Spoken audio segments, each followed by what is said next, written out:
Brought to you by Puneet Balan Group and Maharashtra Tourism.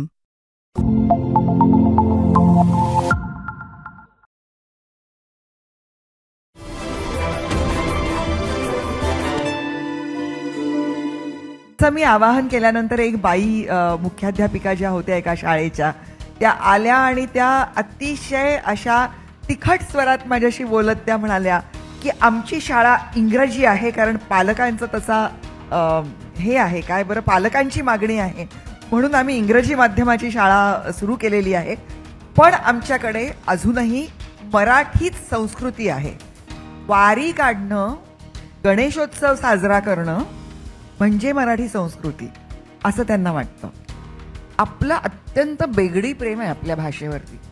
आपल्या भाषेवरती प्रेम आहे असं म्हणत असताना आपल्या भाषेवर विश्वास नाही असं मला वाटतं. म्हणून मराठी शाळा बंद पडतात. हे मराठी तर जतन व्हावं, संवर्धन व्हावं आणि प्रसार व्हावा. किती वाईट वाटतं हे बोलताना पण कानकोंड व्हायला होतं की आपल्याच राज्यामध्ये आपल्याला आपल्या भाषेचा मातृभाषेचा प्रसार करावा लागतोय. हे काम आपल्याला करायला लागणं हे खरं तर फार गौरवास्पद नाहीये, लाजिरवाणी गोष्ट आहे. एकदा चिन्मयताईंकडे यायचंय. पहिला मुद्दा जो शाळांसंदर्भात मी मगाशी म्हणत होते, तुम्ही तुमच्या मुलांना मराठी शाळांमध्ये वाढवलत. आत्ताच्या घडीला पालक तयार नाहीयेत. मुळात आपण परप्रांतीयांबद्दल बोलत आहोत पण त्याच्यामध्ये कधीतरी आपण स्वतःमध्ये पण डोकवलं पाहिजे. मराठी माणसं स्वतःहून मुंबईत मराठी बोलत नाहीत. मराठी माणसं स्वतःहून त्यांच्या मुलांना मराठी शाळांमध्ये टाकत नाहीत आणि त्यांना ती भीती आहे की मराठी शाळांमध्ये जर ते गेले तर पुढे जाऊन त्यांचं करिअर कसं होईल. त्यांना ना धड इंग्लिश येणार ना त्यांना ते सगळं व्यवहार ज्ञान मिळणार. मग परत एसएससी बोर्डचा दर्जा, मग बाकीच्या बोर्ड्सचा दर्जा, असे सगळ्या भीती त्यांच्यामध्ये आहेत. त्या पलीकडे जाऊन आता आपण सगळं झगडतोय ते एसएससी बोर्डासंदर्भामध्ये, पण बाकीचे जे बोर्ड्स आहेत त्याच्यामध्ये पहिलीपासून हिंदी ही शिकवलीच जाते. माझी स्वतःची भाषा शिकते त्यामुळे मी एवढं ठामपणे सांगू शकते. तर हे सगळे फॅक्टर्स आहेतच. मग आपण थेट परप्रांतीयांना बोलण्यापेक्षा आधी आपल्या घरामध्ये या काही दुरुस्त्या करणं गरजेचं आहे, ज्याच्याबद्दल फार कमी लोक बोलताना पाहायला मिळतात. त्याच्यावर तुम्ही काय सांगाल? मला वाटतं की राजकारणाची भाषा आणि भाषेचं राजकारण ह्या दोन्ही गोष्टी ह्या सगळ्याला कारणीभूत आहेत. आणि काय झालं की मला आता परवाच एका कार्यक्रमाचं उदाहरण सांगते. एका कार्यक्रमात मला बोलवलं गेलं.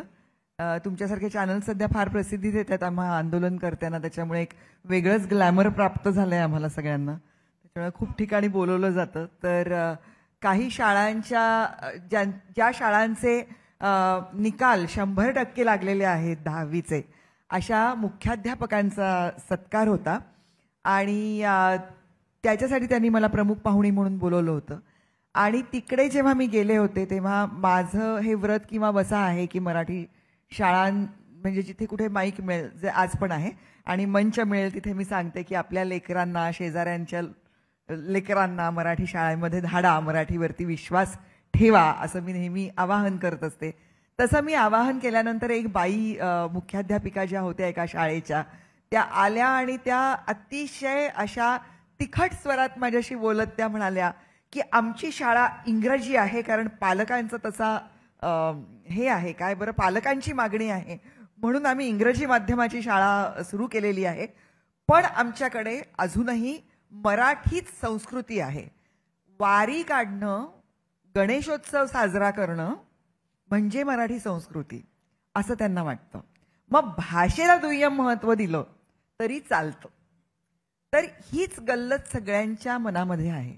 म्हणजे जगभरातल्या शिक्षण तज्ज्ञांनी, जगभरातल्या मानसशास्त्रज्ञांनी हे सांगितलेलं आहे की मुलाची परिसर भाषा आणि मातृभाषा ही जर एक असेल तर त्याच्या शिक्षणाचं माध्यम हे त्याच भाषेत असावं जेणेकरून त्याची तर्कबुद्धी किंवा इव्हन म्हणजे त्याच्या भावना, भावनिक, आता सगळीकडे इक्यूच्या बद्दल सतत बोलत असतात लोक, तर तो तुमचा अंक वाढण्यासाठी सुद्धा हे अतिशय गरजेचं आहे की तो काय शिकतोय त्या संकल्पना त्याला अवगत व्हाव्यात.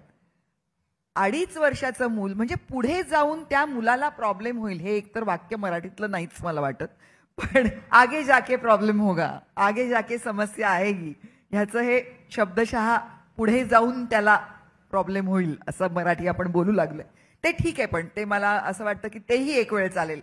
पण त्याच्यामध्ये असं होतं की 2.5 वर्षाचं मूल तुम्ही तुमच्या घरातून बाहेर पाठवता, त्याची पहिली सामाजिक संस्था असते त्याची शाळा. आपल्या उबदार घरातून, आपल्या सवयीच्या लोकांमधून आणि आपल्या सवयीच्या भाषेतून ते मूल तुम्ही बाहेर धाडता, ते एका वेगळ्या वास्तूत जाणार, वेगळ्या वातावरणात जाणार, अनोळखी लोकांमध्ये ते वावरणार आणि त्याच्यात तुम्ही त्याच्या मनातली भाषा सुद्धा मिटवून टाकता आणि दुसऱ्याच भाषेमध्ये ते शिकायला लागतं.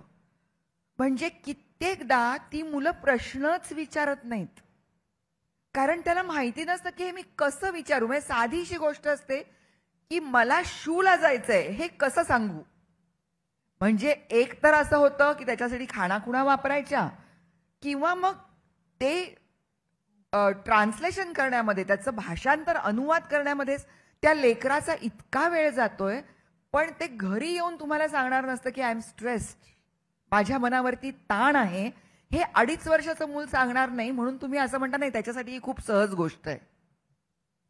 आत्ता सरांनी पण म्हणजे जे मगाशी सांगितलं की ती मुलं एकमेकांची भाषा बोलू लागतात गुरुकुलामध्ये, कारण ती त्यांची परिसर भाषा होते, त्यांच्या आसपास ती त्यांच्या कानावरती पडते म्हणून ते ती उचलतात भाषा. पण इथे तुम्ही त्यांना एका वातावरणात पाठवताय आणि तिथे तुम्ही असं म्हणता की नाही नाही नाही आता ना त्याच्या सगळ्या समस्या नाहीशा होणार आहेत. असं होत नाही, असं खरंच होत नाही. कारण हे संशोधनाअंती लोकांनी सांगितलेलं आहे. आणि मराठीच्या बाबतीत ना आपलं असंच आहे, आपलं अत्यंत बेगडी प्रेम आहे आपल्या भाषेवरती. आपल्या भाषेवरती प्रेम आहे असं म्हणत असताना आपला आपल्या भाषेवर विश्वास नाही असं मला वाटतं. म्हणून मराठी शाळा बंद पडतात. आणि दुसरं म्हणजे आपल्या राज्यामध्ये हा सगळ्यात मोठा चाललेला जो धंदा आहे, जो म्हणजे शिक्षण, की त्याच्यामध्ये पालकांची मागणी आहे. म्हणजे मी मराठवाड्यात माझं आयुष्य गेलंय, बालपण माझं गेलंय, त्याच्यामुळे पाण्याचंच उदाहरण नेहमी मनामध्ये येतं. एकीकडे हापसा आहे आणि एकीकडे 24 तास धोधो वाहणारा नळ आहे. लोक जातील का हापसायला पाणी? तो नळच सोडतील ना. तुम्ही जर इंग्रजी शाळा काढल्यात, तुमच्या संस्थेची मराठी शाळा आहे आणि तुम्ही म्हणता की नाही आता मी इंग्रजी तुम्हाला फुकट शिकवणार आहोत, असं म्हटल्यानंतर लोक जातीलच तिकडे. आणि मग तुम्ही म्हणता की ही पालकांची गरज आहे. आधी कृत्रिम गरज निर्माण करायची, मग ती गरज भागवायची आणि मग लोकांना त्याची सवयच लावायची आणि त्यांना सांगायचं की ही तुमची गरज आहे. अशा पद्धतीचं वातावरण. आणि मला असं वाटतं की आत्ता सरकारात असलेले पक्ष आणि विरोधी पक्ष हे एकाच गोष्टीवरती त्यांचं एकमत असतं, ते म्हणजे मराठीबद्दलची अनास्था बाळगणं. आणि ते एकमेकांना अतिशय मदत करतात. आमचा हा अनुभव आहे की जेव्हा अनुदानं मिळायची असतात शाळांसाठी, तेव्हा जवळजवळ 60% अनुदान हे, म्हणजे आमचं म्हणणं आहे की निदान असं करा की 70% मराठी शाळांना अनुदान द्या आणि 30% इंग्लिश शाळांना नवीन अनुदान द्या. पण त्याच्यामध्ये सुद्धा ते एकमेकांना मदत करू इच्छितात. आणि इंग्रजी शाळा, SSC बोर्डाच्या नसलेल्या शाळा ह्यांना उत्तेजन देणं हे सतत चालू आहे निरंतर. आणि त्याचं फार दुःख होतं. 14-1 हजार शाळा आपल्याकडे मराठी बंद झालेल्या आहेत. तर ह्याच्यासाठी म्हणून हे आंदोलन हे फक्त त्रिभाषा सूत्राविरुद्धचं आंदोलन नव्हे, तर हे मराठीचं जतन व्हावं, संवर्धन व्हावं आणि प्रसार व्हावा. किती वाईट वाटतं हे बोलताना, पण कानकोंड व्हायला होतं की आपल्याच राज्यामध्ये आपल्याला आपल्या भाषेचा, मातृभाषेचा प्रसार करावा लागतोय. हे काम आपल्याला करायला लागणं हे खरं तर फार गौरवास्पद नाहीये, लाजिरवाणी गोष्ट आहे.